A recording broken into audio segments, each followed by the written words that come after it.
All right, so over the weekend, Sacramento lost a TV legend in our region and the former KOVR anchor Stan Atkinson, who passed away. Dave Grashoff is joining us to talk about how Stan impacted his life. Hey, Dave. Hi guys. Yeah, you know, back in the day, back in the late 70s, early 80s, everybody gathered around and watched TV news. And so, of course, everybody knew of Stan Atkinson through the years. And for myself, my dad was good friends with Stan Atkinson.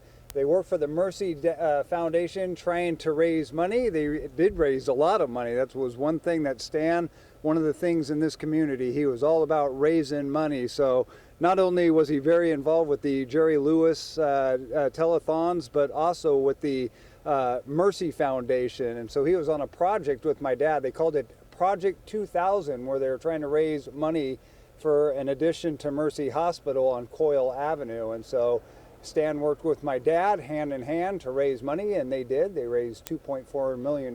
So wow. Nice. With that, I got to know Stan because I was able to go watch a noon newscast one day. Stan said, hey, you want to bring your son along? And so I remember it was Mike Boyd and Sue Pearson, and I went and I watched a noon news show at KCRA.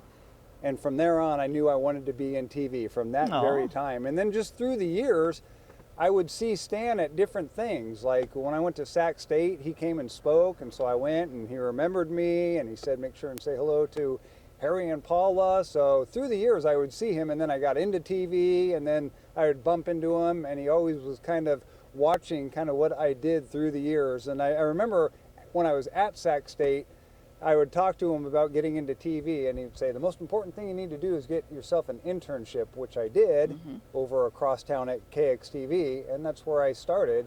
But it was Stan telling me, make sure you get an internship to get into this business.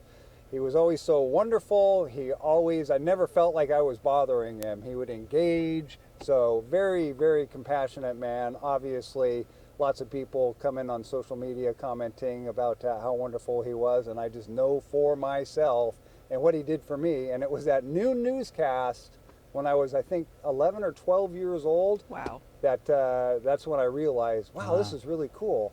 I want to be in TV. And so that's where I followed from there throughout. So yeah, we were very saddened. And one last thing real quick, I was in Reading this weekend.